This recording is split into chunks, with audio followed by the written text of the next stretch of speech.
There are two types of rotation styles in ArcGIS. One is the geographic style with 0 degrees from the north in a clockwise direction. Two, the arithmetic style with 0 degree on the east and an anti-clockwise direction. I created these two layers in ArcGIS, the lower row with the geographic rotation style and the upper row with the arithmetic rotation style. The rotation degree is in the attribute table of both layers. If you import these layers in QGIS and define the column for the rotation, it will look like this.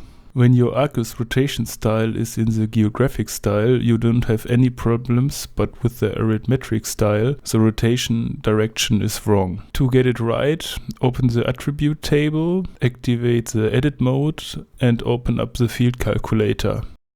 I named the new column rot_QGIS, type in case when 360 minus the rotation field plus 90 is bigger than 360, then minus the rotation field plus 90, else 360 minus rotation field plus 90, and then end. It's a simple if condition in the field calculator. Now all degrees are converted into the QGIS rotation style. Open up the layer properties and choose the converted column as rotation. I also changed the labels to the new column.